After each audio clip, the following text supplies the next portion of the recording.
One day, there was a man from Portugal named Miguel. He was not a famous explorer, nor did he carry modern equipment. What Miguel brought with him was only an old backpack, a notebook, and a very simple desire to walk into the forest and listen to himself. The forest opened before him, with the scent of damp earth and the rustling of leaves. Tall trees rose like silent guardians, quiet yet full of dignity. Miguel walked slowly, each step sensing with the forest's breath. In the city, he was always in a hurry. In the forest, time seemed to soften. The deeper he went, the thinner the light became. Sunbeams slipped through the canopy and fell onto the forest floor like fragments of memory. Miguel stopped by a small stream. The water flowed gently, not loudly, but persistently. He thought to himself, perhaps humans should learn to flow like this, not showy, yet never stopping. Night fell faster than he expected. Miguel set up his tent and lit a small fire. In the firelight, the forest no longer felt frightening, but strangely familiar. The insect sounds blended into a steady background melody,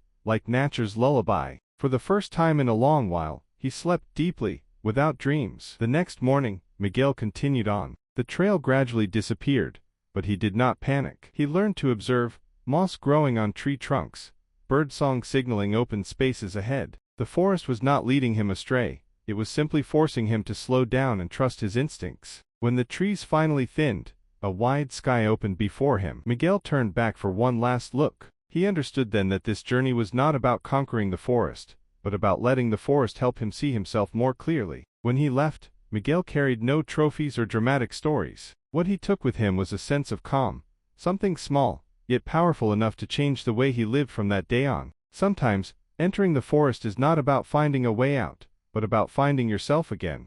Miguel stood for a long time at the edge of the forest, as if taking one more step would cause him to lose something precious. Then he turned back. Not to leave, but to go deeper once more, this time with a different state of mind. He followed the mountain's slope. Morning mist wrapped around his legs, cold yet comforting. His body grew tired, but his mind felt strangely clear. With every breath, Miguel sensed life moving within him, unhurried, unforced. Suddenly, he heard a branch snap softly. Miguel stopped, not out of fear, but natural alertness. A deer appeared in the clearing, its clear eyes meeting his for a few seconds, before it vanished into the forest. In that moment, Miguel understood, humans are not the center of the forest, only fortunate visitors passing through. By noon, he sat on a rocky outcrop overlooking a deep green valley. The wind grew stronger, carrying the scent of tree resin and wild grass. Miguel opened his notebook and wrote a few short lines. Not plans, not grand ambitions, just simple intentions for when he returned: to eat meals mindfully, to speak less but listen more, and to stop chasing things that did not belong to him. As the sun drifted westward,